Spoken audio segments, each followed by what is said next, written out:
किंतु सौदामिनी वापस नहीं जाएगी। वह मंदिर की टूटी दीवार के साथ साथ सरकती गई और नजदीकी जगह से उस आदमी को देखा, और जैसे ही उसने उस आदमी को पहचाना, उसके मुंह से चीख निकल गई। उसने उसके हृदय को 2 भागों में चीर दिया। लैंप के खंभे के नीचे का वह और कोई नहीं, उसके पिता श्री रायचौधरी स्वयं थे। सौदामिनी ने अपने पिता को उस आदमी का नक्शिक परीक्षण करते देखा। दूसरे ही क्षण उन्होंने कुछ असामान्य सी हरकत की।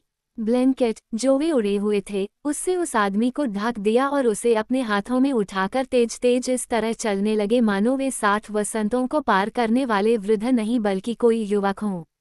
सचमुच ये सब अजीब, बड़ी अजीब बात थी। सौदामिनी, जो अपने पिता की करुणा से पुनर्तः घिरी थी, क्या वह उन्हें इस युग की महान आत्मा कहकर बुलाए? शायद वह ब्रज के गोस्वामी और शंभूराम अवस्थी के आखिरी प्रतिनिधि थे। सौदामिनी मंदिर की टूटी दीवारों के पीछे के अपनी छुपने वाली जगह से खुले में आ गई। उस समय हवा खूब तेज बह रही थी। सौदामिनी ने धीरे धीरे चलना जारी रखा। मंदिर के सिंहद्वार पर भूखे प्यासे भिखारियों ने खड़ा होना शुरू कर दिया था। उनकी लाइन जूते रखे जाने वाले शेड तक बढ़ चुकी थी। आज शुक्रवार होने से मंदिर वेंकटेश्वर तिरुभंजन उत्सव मनाता है। सौदामिनी ने उसके खत्म होने तक मंदिर के किसी कोने में बैठ जाने का सोचा। अपने शून्य घर में लौटने से यह अधिक अच्छा होगा। यदि कर सकती तो वह उस उजाले के विस्तार के चहल पहल वाले दिन में चारों ओर निरुद्देश्य घूम सकती थी।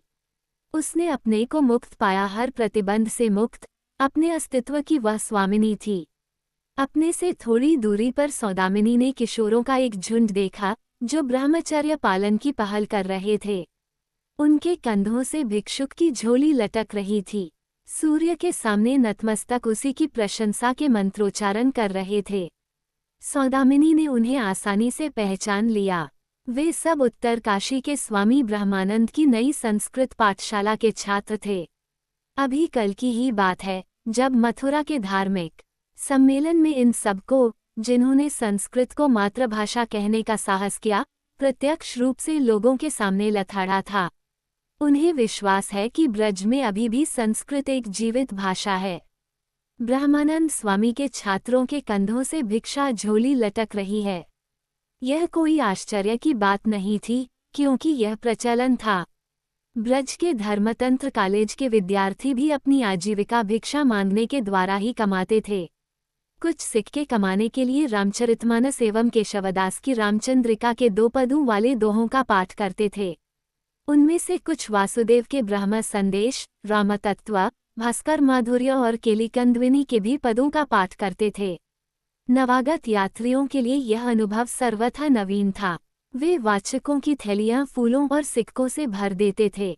सौदामिनी ने यह महसूस किया कि उसके कपड़ों में यहाँ वहाँ टाँके लगे हुए हैं। अब और अधिक समय तक वो उन्हें नहीं पहन पाएगी। रायचौधरी जी, कई रोजों से अनुपमा उसकी माँ उसे यह बता रही है कि शाहजी की लड़कियों की शाला में कोई जगह खाली है। कोशिश करो। ज्ञानगुदरी के लक्ष्मीबाई गर्ल्स कॉलेज में तुम्हारे लिए कुछ पाने की उम्मीद है। तुम कोशिश क्यों नहीं करती? क्या तुम समझती हो कि अपने पास न समाप्त होने वाला खजाने का भंडार है? तुम्हारे पिता तुम्हें इस अस्पताल की फालतू चीजों के सिवाय कुछ जायदाद देकर नहीं जा सकेंगे। हाँ, उसने महसूस कर लिया है कि उसकी माँ सही है। किसी ने भी धन का भंडार उसे नहीं दिया है। विश्वविद्यालय की डिग्री का खर्रा किसी ट्रंक में कहीं मुड़ा तुड़ा पड़ा होगा। अब उस डिग्री का उपयोग ही क्या है? उसने आखिर पढ़ाई की ही क्यों? क्या ज्ञान की इच्छा में या सुरक्षित भविष्य के साधन के रूप में? अपने आप से अनेक बार यह प्रश्न पूछा, किंतु विश्वसनीय उत्तर उससे सदा कतराता है। कई अन्य भी इस प्रश्न का उत्तर पाने में असफल रहे हैं। और फिर तेजी से गुजरते समय के भय ने उसे उद्वेलित कर दिया। पिछले कई दिनों से वह अनुभव कर रही है कि कोई उसके कान में फुसफुसा रहा है। पंख वाले तीर के समान समय तीव्र गति से भाग रहा है। उसे आगे बने देना यानी एक कटीले चक्करदार रास्ते में प्रवेश करना, जिसके बाद कोई निर्गम नहीं है। क्या उसे तिरुभंजन उत्सव के निपटने की प्रतीक्षा करनी चाहिए? ऐसा उत्सव जिसमें 2.5 मन दूध भगवान वेंकटेश्वर की मूर्ति पर उनडेला जाता है। ऐसे समय उस मोहल्ले के बच्चे और आसपास कुली कबाड़ी उन कुंडों के अंत में, जहां से जल्दी ही दूध बहना शुरू करेगा, पंक्तिबद्ध खड़े हो गए। भिखारी भी आपस में एक बढ़िया सा स्थान पाने के लिए धक्का मुक्की कर रहे थे। उसे छोड़ देना चाहिए, सौदामिनी ने निर्णय ले लिया। वो यमुना के किनारों की ओर बने लगी। रेत में परमार पक्षियों का अपना झुंड बनाना देखा जा सकता था। फिर उसके मन में अचानक चंद्रभानु, राकेश एवं उसके वर्कशॉप का ख्याल आ गया। उसने तुरंत गाली गलौज करने वाली राधेश्यामियों की अपेक्षा उसके साथ समय बिताना अच्छा समझा। राकेश के स्थान पर उसकी मुलाकात कुछ विदेशी यात्रियों से हो गई, जो वहां पहले से ही थे। वे जमीन पर पालथी मारकर बैठे हुए थे। उनमें से एक दस्तकार, जो चंद्रभानु से अष्टधातु के डिजाइन की कला में शिक्षण ले रहा था, एक कोने में गंभीरता से कार्य कर रहा था। भेंटकर्ताओं के चेहरों पर बहुत अधिक उत्सुकता देखी जा सकती थी। वे अनेक प्रश्न पूछने लगे। भक्ति मार्ग में ब्रज का स्थान क्या है? भक्ति मार्ग का साहित्य, राम, ब्रज और औरंगजेब से संबंधित सवाल। ब्रज में तुलसी और मीरा और आश्चर्यजनक साहित्य। वेणी माधव का गोसाई चरित। इन सब पर उनके पास पूछने के लिए प्रश्न थे। किंतु 20वीं सदी के गोसाई चरित का मूल्यांकन है कि वो एक रहस्यात्मक भ्रम का बेतुका मिश्रण और धर्मप्रायण मिट्टी का छलछलाना मात्र है। आज के चिंतक उसे इस रूप में सोचते हैं। आपका मत क्या है? मीराबाई ने तुलसी से एक बार पूछा, क्या मैं अपराधी नहीं? मैंने अपने विवाहित पति को अलग त्याग दिया। इस प्रकार के उदाहरण हैं और कई। मुक्ति के लिए प्रहलाद ने अपने पिता को त्यागा, विभीषण ने अपने भाई को, भरत ने अपनी माता को, बलि ने अनुदेशक को, ब्रज की नारियों ने अपने पति को। उनके क्रियाकलापों ने उन्हें महान सुधारक सिद्ध किया है, ऐसा तुलसी ने जवाब दिया। यह उत्तर अब जग जाहिर है, किंतु आधुनिक विचारक मीरा के तुलसी के साथ बने पवित्र संबंधों पर कलंक लगाते हैं। किंतु ये विचारक चाहे जितना सुनिश्चित हों, 100 वर्षीय बूढ़ी महिला रामायणी, जो यमुना के दक्षिण में स्थित तुलसी मठ में निवास करने वाली पवित्र आत्मा है, इसका विश्वास नहीं करती। चित्रकूट एवं काशी के अग्नि घाट की प्रौढ़ पीढ़ी वह भी आज के शिक्षाविदों के मत को नहीं स्वीकार करती। इस पर एक मुलाकाती ने पूछा, फिर किसका विश्वास किया जाए? शायद वह ब्रज का एक गहरा अनुसंधान करने पर उतारू है। अन्य प्रश्न भी उठे। अन्य काव्य जैसे कृष्ण गीतावली, बरवे रामायण एवं जानकी मंगल ने कैसे प्रभावित किया ब्रज को, और कैसे गायत्री की कविता। उन्हें आसानी से विश्वास नहीं दिलाया जा सकता था। वे स्पष्ट रूप से स्वीकार नहीं कर रहे थे। वे विविधता को देख रहे थे।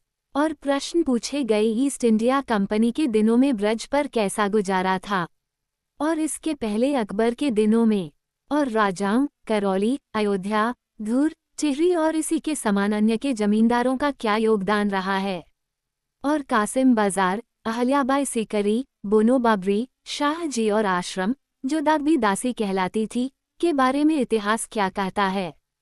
वे और प्रश्न पूछते हैं। उनकी उत्सुकता को संतुष्ट करना करीब करीब मुश्किल था। उन्हें ब्रज के भूत, वर्तमान, उसके इतिहास, उसकी संस्कृति के बारे में विस्तृत रूप से बताना ही पड़ेगा।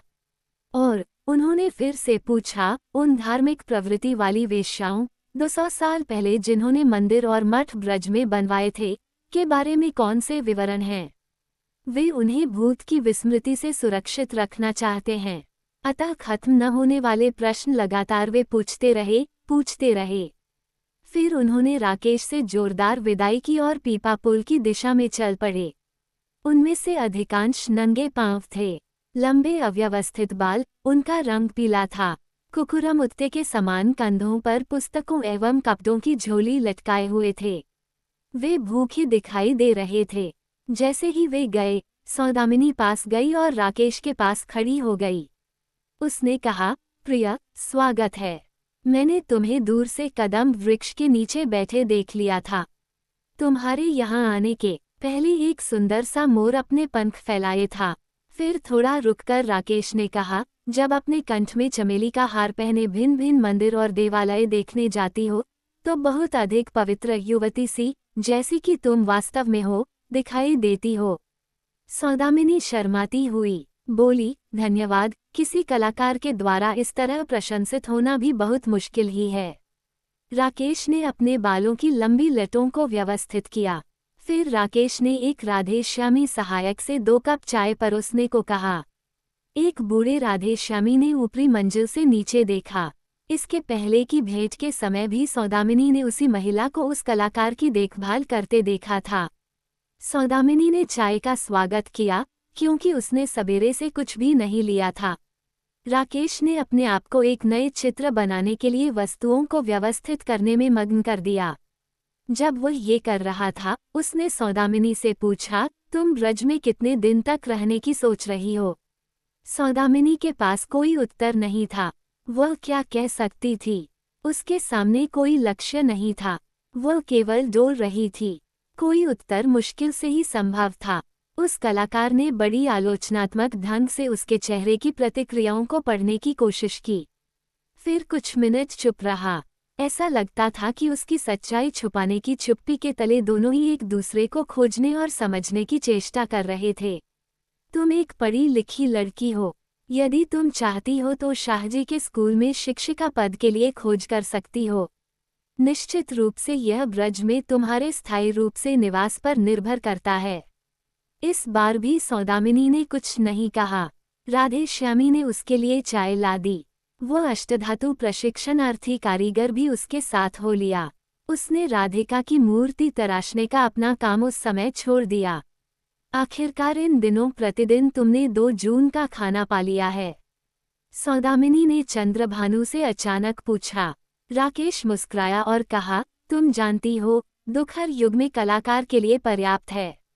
10वीं शताब्दी में कलाकारों ने अत्यधिक दरिद्रता झेली थी। अधिकांश भिखारी तक बन गए। आज भी औसत कलाकार ठीक उसी प्रकार दशा भोग चुका है।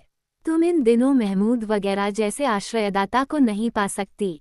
तुम्हें मालूम है वह आश्रयदाता था राजपूती चित्रकलाशाला का, जो चित्रकला की अपभ्रंश शैली का एक नवीन तरीका है। आज कोई भी नहीं है जिसकी आत्मा में प्रतिध्वनित हो उस कला का प्रेम, जिसने सम्राट हुमायूं की बेचारी आत्मा को युद्ध स्थल पर भी उन कार्यों को ले जाने के लिए प्रेरित किया जिनमें चित्र में उदाहरण थे। कभी कभी बहुत कम ही यात्री उस स्थान पर आते हैं, किंतु वे हमेशा इतनी कम संख्या में आते हैं मानो महासमुद्र में एक बूंद। उदाहरण के लिए, अभी उस दिन एक भद्र महिला, जिसने अपना परिचय महाराष्ट्र के राव परिवार से संबंधित के रूप में दिया, जिस वंशानुक्रम में वहां के सेनाधिकारी हुआ करते थे, उन्होंने उस स्थान को देखने के लिए वाहन किराए पर लिया। मैं उनके पूर्वजों को जानता हूँ। ब्रज में कदम्ब खड़ी नामक उनका बगीचा था, अब तो उसका निशान भी नहीं है। उस महिला ने मुगल शैली के चित्र बहुत बड़ी रकम के एवज में चाहे थे। केवल 2 मुगल शैली के चित्र। ये कहकर उस कलाकार ने ठहाका लगाया। उसके प्रशिक्षणरत सहायक ने चुटकी ली, तुम, दिखता है, अत्यंत भावुकता के मूड में हो आज। ओह हाँ, सचमुच में मैं हूँ। मैं पूरे रूप से प्रशंसात्मक भाव से भरा हूँ। आज उस महिला ने जो कहा, याद करने से मुझे खुशी होती है।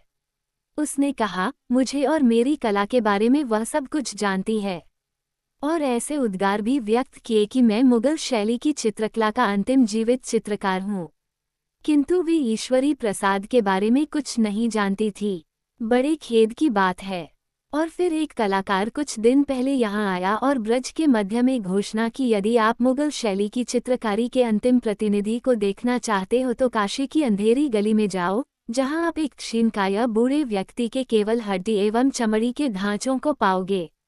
यह एक बूढ़ा आदमी है जो अपने रास्ते दोनों ओर की परवाह किए बिना जाता रहता है। उसकी उलझे बालों की फसल एवं दाढ़ी है। वह मुश्किल से ही अपनी आंखों एवं मुंह को साफ रखता है। जुकाम टपकता रहता है। कमर पर केवल एक मैला सा टुकड़ा धोती का।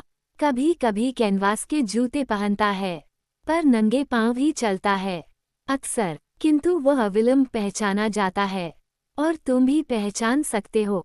उसके सिर पर गांधी टोपी की निशानी पहचान की सबसे अच्छी निशानी है। अपने कंधों पर साफ शाल का टुकड़ा डाले रहता है। अतः मुगली शैली के अंतिम जीवित चित्रकार को पहचानने में किसी को कठिनाई नहीं होती। उमर खयाम का चित्र जिसे उसने बनाया यूरोप के कलाकारों को भी अभिभूत कर दिया। और आज इस महान कौशल का कलाकार अपने दिन इस प्रकार की ऐसी गहन दरिद्रता में काट रहा है जो भिखारियों की सी है। यह एक क्रांति की नितांत आवश्यकता है। उन विदेशी यात्रियों ने कहा, हम परिवर्तन चाहते हैं, तुम विरोध क्यों नहीं करते, विद्रोह क्यों नहीं? उन्होंने पूछा द्वारकाधीश मंदिर में जमा हुए उन भूखे लोगों से, भूखे और बीमार, जो विभिन्न मंदिरों जैसे बांका बिहारी, भगवान गोविंद, भगवान रंगनाथ और शाहजी और अन्य जगहों के आसपास एकत्र होते रहते हैं। खासकर अष्टधातु के कारीगर और चित्रकार चंद्रभानु से उनके ओठों पर केवल एकमात्र प्रश्न था, तुम ये सब ऐसे छोड़ क्यों देते हो, ये दुख और यह वंचना इतना घृणित? तुम विद्रोह में खड़े क्यों नहीं होते? 18वीं शताब्दी के मध्य में भी ऐसी ही परिस्थिति का निर्माण हुआ था। कलाकार, जो कभी बादशाहों के द्वारा दयालुता से संरक्षित थे, दरबारों के दोस्तानों कोनों को छोड़कर अपनी आजीविका के लिए भीख मांगने पर मजबूर कर दिए गए। और वो भी दूर दराज के ऐसे स्थानों में जैसे कानगड़ा, चंबा, नूरपुर, ग्वालियर और यहाँ ब्रज के गुप्त एकांत कोनों में। विदेशियों ने चेतावनी दी कि विद्रोह अनिवार्य है। क्या आपने एक बात महसूस की? क्या आपने उन लड़कों और लड़कियों की इन दिनों की पीढ़ी को देखा जो इन जगहों जैसे मथुरा, उत्तर काशी, कटक, भुवनेश्वर और तो और आगरा में पैदा हुए और जिनका पालन पोषण हुआ? वे सब जड़ दिखाई देते हैं। उनके चेहरे इतने भावहीन हैं जैसे उनमें भावनाओं को क्षय हो गया हो। कहना पड़ता है वे क्रोधित नहीं है, कुछ भी उन्हें नहीं उकसाता। फिर आप कैसे सोच सकते हैं कि विद्रोह होगा? मैं सचमुच इन यात्रियों की, इन विदेशियों की प्रशंसा करता हूँ, क्योंकि ये चारों दिन वे रातें मंदिरों के खुले आहतों में बिताते रहे, पंक्तिबद्ध बैठे रहे। भिखारियों और फकीरों के साथ प्रसाद के लिए वे नंगे पांव चलते रहे। उनके कपड़े फटकर चिथड़ों में रह गए। वे सदा भूखे रहे। पर क्या तुम लोगों ने उनकी आंखों की ओर देखा? ऐसी उत्सुक और जिज्ञासु दृष्टि हमारे छात्रों में मुश्किल से ही तुम पाओगे। यदि आपको विश्वास नहीं हो रहा है तो मथुरा के द्वारकाधीश के मंदिर के सामने कुछ समय के लिए अड्डा जमाओ और गलियों से गुजरने वाले लड़कों और लड़कियों की निगरानी करो। तुम्हें अनिवार्यतः निराश होना पड़ेगा। ऐसी सुस्त और खाली दृष्टि, और उनका रंग भी कोई अच्छा नहीं है।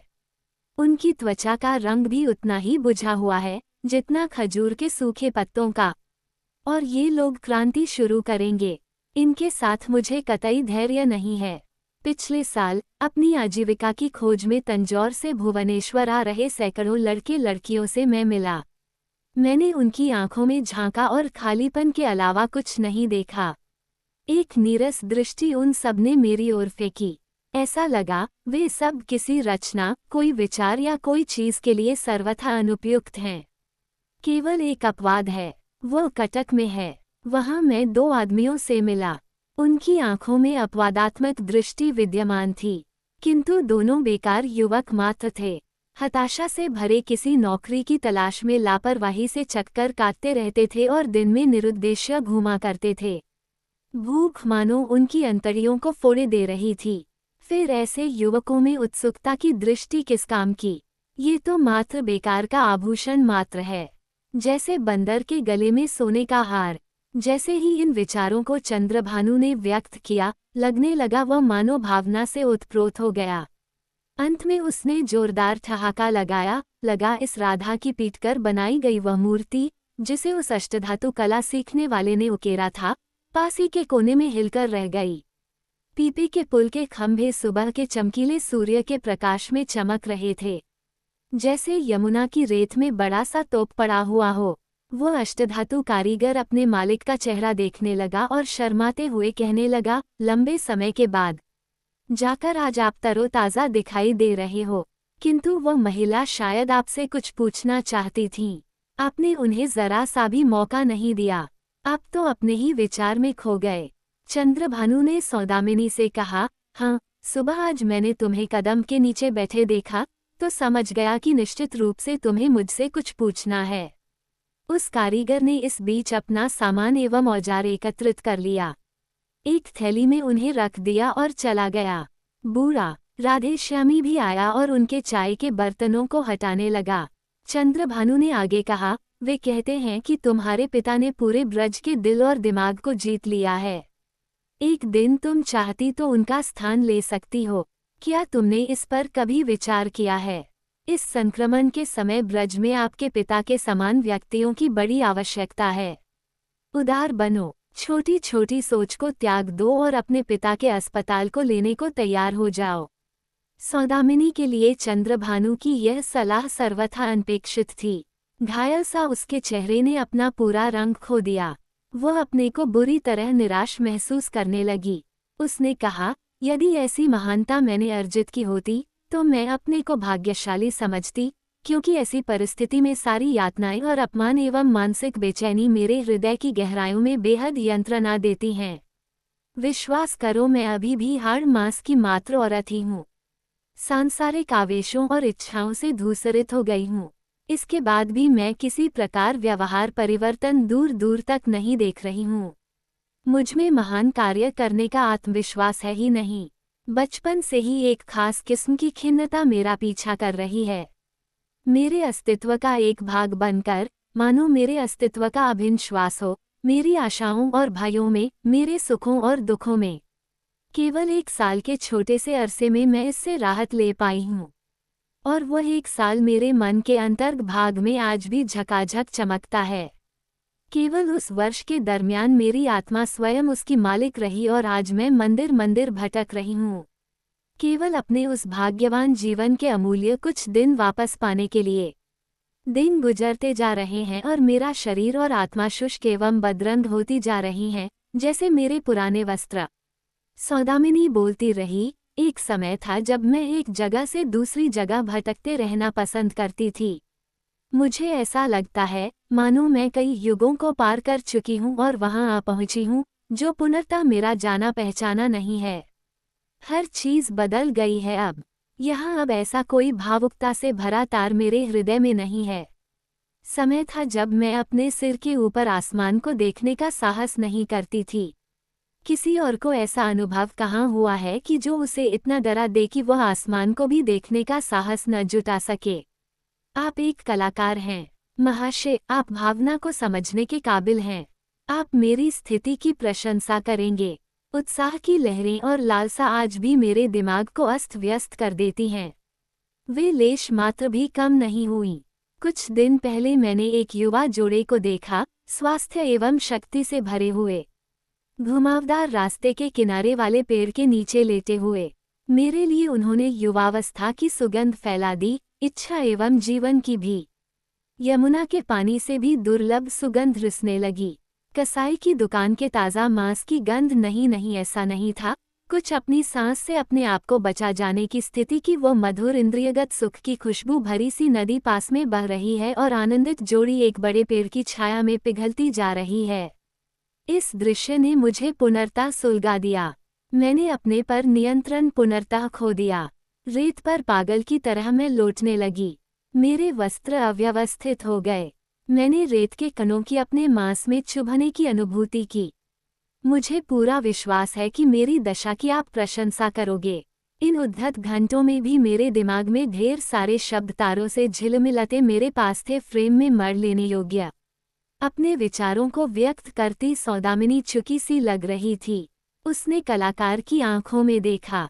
होठों के वक्र बता रहे थे कि वह आंसुओं में खो जाएगी। राकेश ने कहा, सोचता हूँ वही ईसाई युवक तुम्हें कुछ सांत्वना दे सकता है। इस प्रश्न ने सौदामिनी को और अधिक दुखी बना दिया, पर उसने अपने पर काबू पा लिया और कहा, हाँ, सचमुच अपने अनुभवों में आप सही हैं। वह अकेला ही मुझे आराम और आशा का आश्वासन दे।